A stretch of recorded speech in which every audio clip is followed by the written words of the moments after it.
Welcome back again, everybody. This is Tokyo Drew 85, back with another video about Castlevania Dawn of Sorrow, except this time we're going to talk about my top 10 favorite souls in Dawn of Sorrow. Now, Dawn of Sorrow, like Aria of Sorrow, has a soul system, but in this particular game, it has a unique feature where if you get multiple versions of the same soul over and over again, it actually levels up. So to give you an example, if we just take a look at the souls here. So if you look, so they all have levels. So essentially you have to get 9 of each soul to max them out. So you have the best versions of all the souls in the game.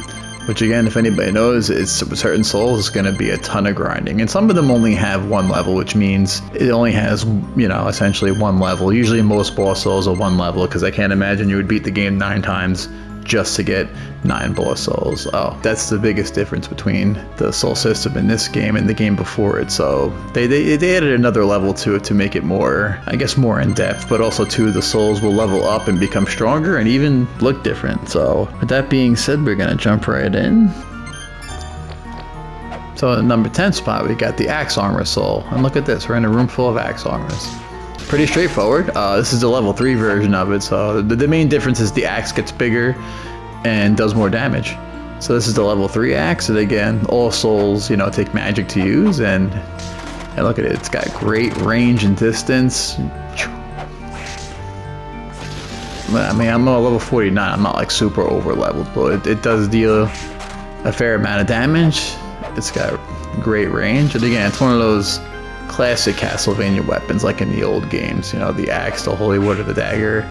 It's one of the OGs, it's one of the classics, and it makes a comeback in this game, and it's a pretty good soul. Again, it's one of the first souls you'll get, and you'll find yourself using it the most, usually on bosses and basic enemies like that as well. And again, it's just as good here as it is in the classic game.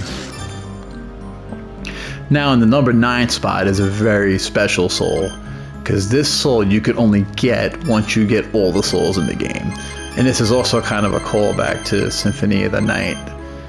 If you remember, Symphony of the Night has a spell system, essentially like a special move system. You could do the Hellfire Spell. So in this game, you get the Hellfire Spell as well, but you only get it again once you get all the souls in the game. It's the only time it becomes available. Then it'll be in your inventory. Essentially, it's Dracula's classic Hellfire Spell. Only this time, obviously, done by Soma. Yeah, it's a pretty actually strong move, and it just rips through the enemies like that. And again, it's a very unique soul, because again, the only way to get it is by getting every soul in the game, and it's a nice callback to Symphony of the Night as well. In the number 8 spot, we got the Mandragora Soul. A lot of my favorite souls, I guess, are all the throwing souls. So if I can explain this part really quick. So essentially, the red souls are essentially attack souls. You use the up and attack button to use, whereas like the blue souls, or the guardian souls as they call it, you could use it to transform. Like for instance, Bat Company will turn you into a bat. Used by R, essentially. And then the yellow souls are more, enhancements. They kick in automatically. Like Mothman, you gain more experience. Kind of sums that up there. In the 8th spot, we have the Mandragora. Now, the Mandragora is a great soul. Again, it only has one level, but it's got a pretty wide range. As you see, it screams and destroys the enemies in front of you. I'm actually going to have to use my MP. I like the little yell it does. And again, I just love all the detail in this game. The animations and the detail and sprite work is done very well. What I like about the Mandragora, again, it's got a good distance, a good attack range. I even like the little flash of light it does after it yells. I just like the fact it yells too. It's kind of funny, and it goes along. I don't know if you guys are too into the legend of the Mandragora. Essentially, ancient peoples talked about ripping these things out of the ground, and supposedly when you rip them out of the ground, they'd scream, and if you hear the scream, you'd go insane. That's kind of the whole myth with the Mandragora. In the number 7 spot is our first boss soul, the Gurgoth Soul. If I could find it. So Gurgoth, again, I believe he's like the 3rd or 4th boss you fight, and you get a soul. And knowing from when you fight him, it's a laser. It's a pretty strong laser too. Strong with those guys. Didn't really do that much damage. It did way more damage to the skeleton, so that could be an attribute. But again, it fires a laser straight in front of you. Nice clean attack. I do like how Soma stands there and puts his hand down. Very, very DBZ-like, very anime-like. Hoo-yah! And like I said, it's a very cool animation. I like his stance when he does it, and deals a good amount of damage for what it is. It's probably like one of your first boss souls you'll probably utilize in the game more than anything else. So in the number 6 spot, we have the Malachi soul. Now the Malachi is also an enemy in Symphony of the Night, and it's the same attack. It's just a big, slow-moving ball of energy. It's got a wide range, just goes across, and it deals a very high amount of damage. And again, all damage is relative to your stats, so mainly is how that works. And I keep running out of mana. But yeah, again, the Malachi is in this game too as well. Looks exactly the same as he does in Symphony of the Night. And you can get a soul, and again, it's one of those souls you can level up. You just keep leveling up, and when you level up, the bigger and stronger the attack comes. So that is a Malachi soul. Again, it is a great soul, and it's got a lot of versatile uses, and it's a great attack. Now, I kind of already touched on this one already. The number 5 spot is Bat Company. Essentially, Bat Company is a soul that lets you turn into a bat. Again, another callback to Symphony of the Night, how you get to them hard to reach places. This is a soul you find once you beat the bat boss in the catacombs, which in itself is a callback to the first level of the original Castlevania. So essentially it lets you, it's the first non-attack soul here too, essentially it just lets you access higher areas, you know, you fly. And then sometime after that you get the super jump, but before that you get the bat soul. Essentially turn into a bat, which is pretty cool, and you just get to fly around. I mean, again, no attacks involved or anything, but again, it's just, you know, I feel like it's a Castlevania staple. Just bats in general are a Castlevania staple. And again, also to Symphony of the Night, you can turn into a bat as well. And you could do it in this game also.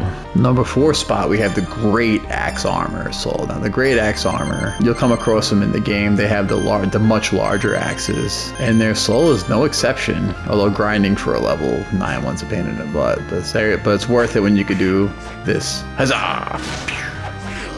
It creates their giant axe, and it spins right in the center of the screen. This is one of the more useful souls, especially when you're fighting bosses, just because of how large the attack range is. It does consume a decent amount of magic, and it takes a bit of grinding to actually get, especially to get 9 of them. But once you get 9 of them, man, you can just go crazy here, man. It's just,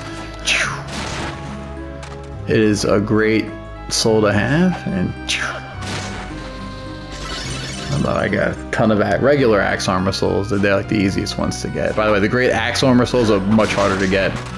And again, if you're grinding for any souls, a must is, and this should go without saying, anybody played the original one too as well, you want to get that Soul Eater ring.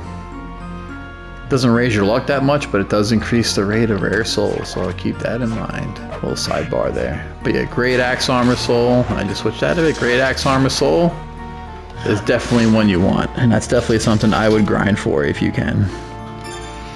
Segue into a non-weapon soul, which is the Golem. I mean, the Golem's great because it's pretty straightforward. I maxed it out. Raises your strength. It's one of the first stat ones I feel like is like the most useful. I mean, there are ones that increase luck, but the Golem, you know, you want to get that strength up. And that's one of the first ones that are really going to do that. And again, because you can only have essentially one accessory in the game, one armor, so it kind of hamstrings you a little bit. So your souls kind of act as, you know, additional equipment in a way, essentially. And the Golem is one you want to get. If you can get a couple, that's great, because again, the more you get, the stronger the soul becomes, and the stronger your attacks become, essentially, because the soul itself increases your strength stat, and it'll make all your attacks stronger. Magic attacks, soul attacks, it'll make them all stronger. So again, that'll be a must-have. Getting them is kind of a pain in the butt because it's a bit of a grind, but with me, like I said, I like getting all the weapons and the souls, and that's where we are now. We have, and these are more of like in the number 2 spot, we have the Mothman soul. These are more like gameplay must-have souls because it increases. It only has 1 level, so you can only get 1 of them. There's 1 Mothman in the game. If you guys want to, you know, you can pretty much Google that and you'll find out pretty quick where he is. You do need the, I forgot that lightning bird's called, but you need his soul to essentially summon him. So essentially, he lets you level up faster. And again, this is one of those, I feel like the golem, like a necessary soul, just for gameplay purposes, because, you know, if you can level up, I would always have him equipped. Just make leveling up a lot easier. Actually, let's do a little thing here. So if I don't have the Mothman soul on, the axe armor gives me 10 experience, right? Did I read that right? Yeah, 10 experience. And then with the Mothman soul on, I get, so it gives you 12, so it gives you a little more experience. So from 10 to 12, so yeah, it gives you, alright, so not that much more experience, but again, anything that can help you give you an edge, because I mean, to get all the souls and the weapons is a pretty big grind in this game, so anything that can help you level up faster is a must-have, and I'm sure anyone who's played this game will want to do that and know why. So the last soul, my favorite soul in this game, and I'm sure it's most people's favorite soul who played this game, and that is the Black Panther. It is a guardian soul, and it lets you get to places real fast. It's also an attack. I mean, it's not a super strong attack, but pair it with the, you know, the Volume Way, and look at you. You're just a wall of destruction, essentially. And again, the only thing I don't like about this, it's a very late game soul. I mean, I don't believe you don't get it till the final area in the game, in the Chaos Realm, but it is fantastic. And it's also in Dawn of Sorrow 2 as well, but it looks much cooler on here, obviously. The DS is a more powerful handheld than the Game Boy Advance, but essentially serves the same purpose. It dramatically increases your speed, and then once you get it, man, you do not go back. You do not go back at all. You just keep, and this is the way you travel a castle from now on. Once you get the Black Panther soul, and as you can see, that's why it's my favorite soul, and it's probably most people's favorite soul. So anyway, guys, this is again Castlevania Dawn of Sorrow that I'm playing on the Castlevania Dominus Collection on PS5. These are my top 10 favorite souls in the game. I hope you guys like and subscribe, and hope you have a good evening. Bye bye.